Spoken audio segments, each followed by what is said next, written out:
मूकं करोति वाचालं पङ्गुं लङ्घयते गिरिं यत्कृपातमहं वन्दे परमानन्दमाधवम्।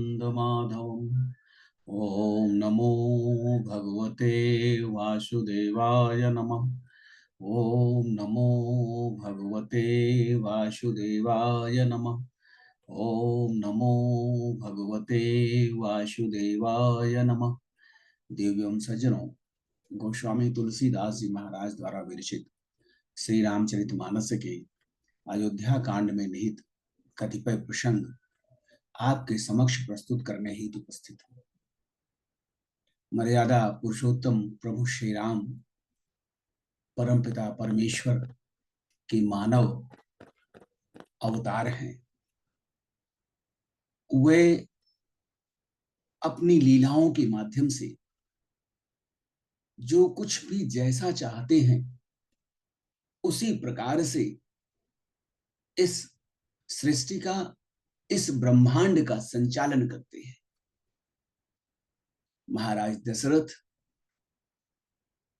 अपने ज्येष्ठ पुत्र श्री राम के राज्याभिषेक की तैयारी कर रहे हैं। उधर देवगण उस राज्याभिषेक की तैयारी में विघ्न उपस्थित कर रहे हैं। देवगणों ने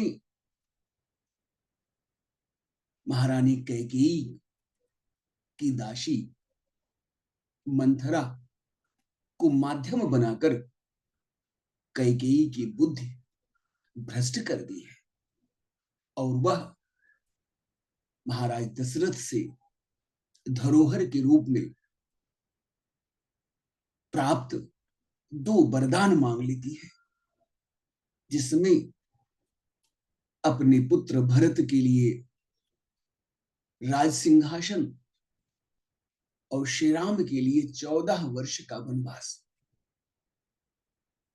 यह सुनकर महाराज दशरथ व्याकुल हो जाते हैं, अधीर हो जाते हैं और वह आर्तवाणी से हा राम, हा राम, हा रघुनाथ कहते हुए सिर पीट कर जमीन पर गिर पड़ते हैं।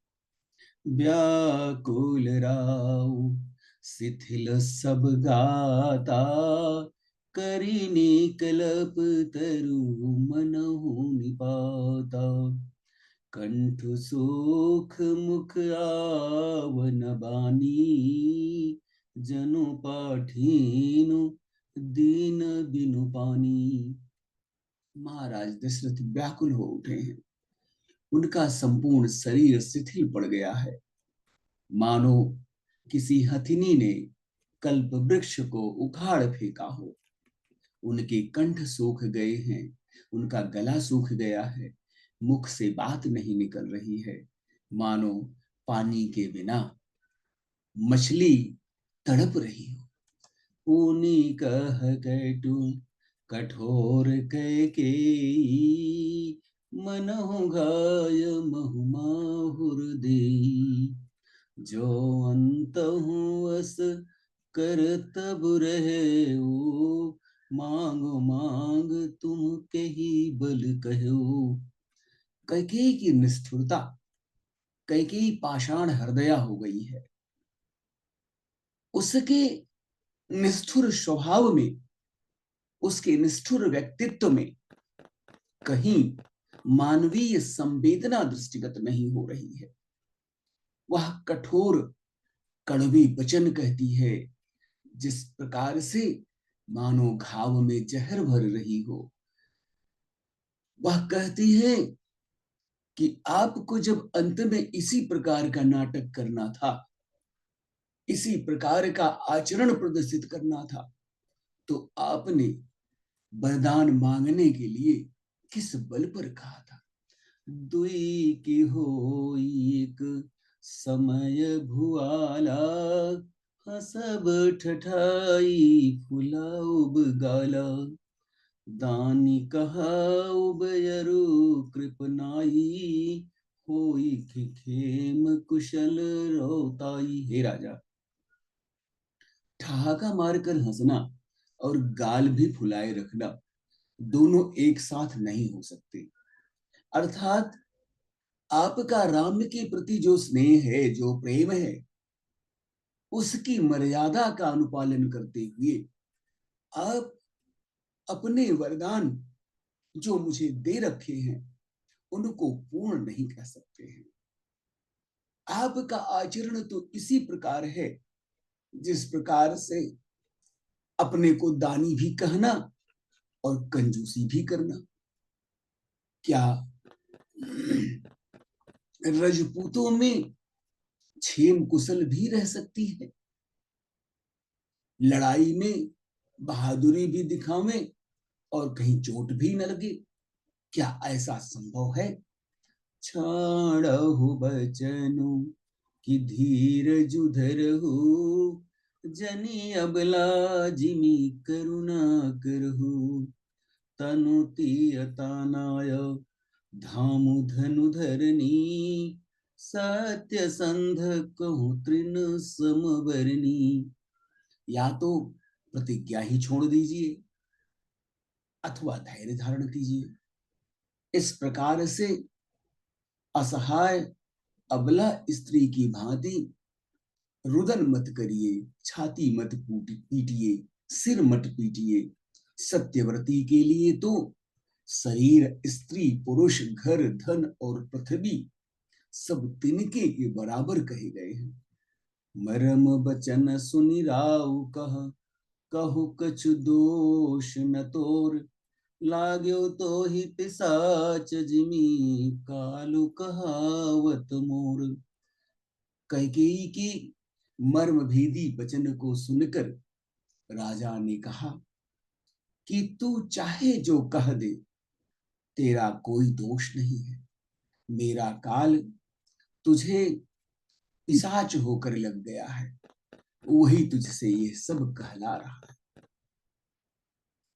चाहत न भरत भूपति भोरे, विधि बस कुमति बसी जिय तोरे, सो सब मोर पाप परिणामो, भयो कुठार जही विधि बामू।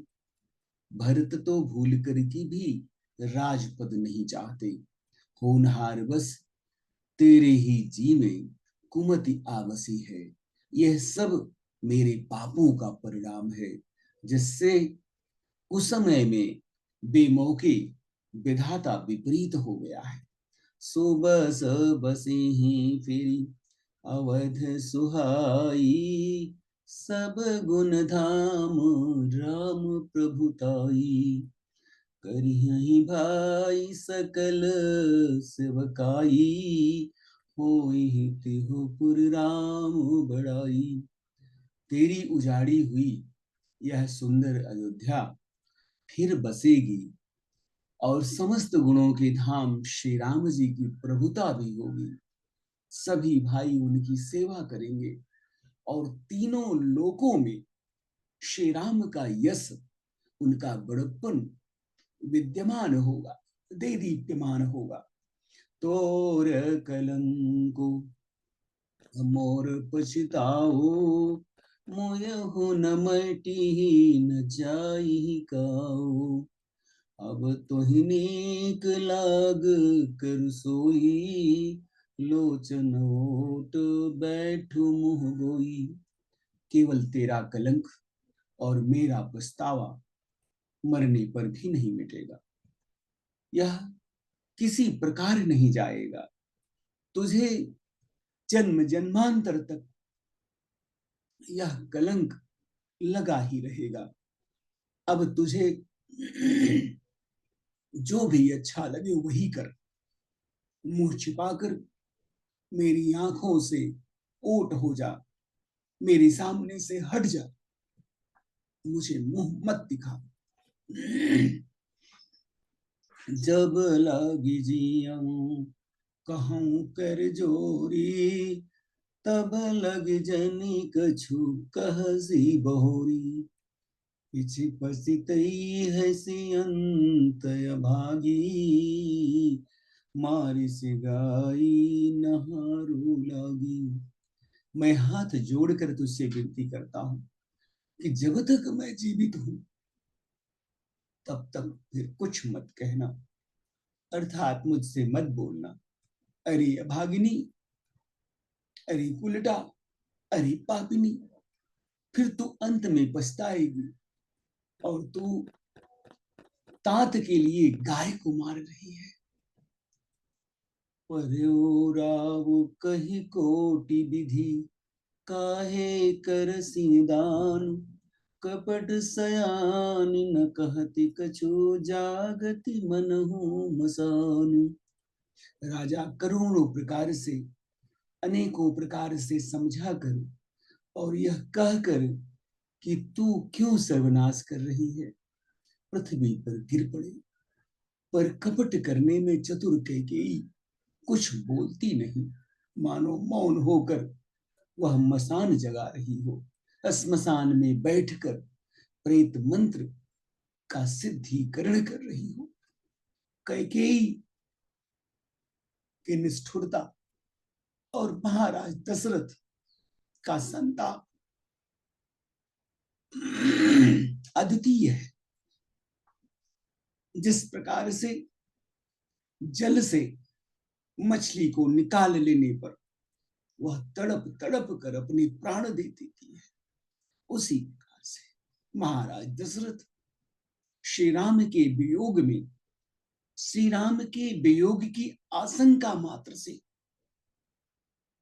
बेवल हो गए हैं और वह अब अपने प्राण रखने की स्थिति में नहीं है। उन्हें मृत्यु का वर्ण श्रेयस्कर लग रहा है श्री राम के वियोग की तुलना में।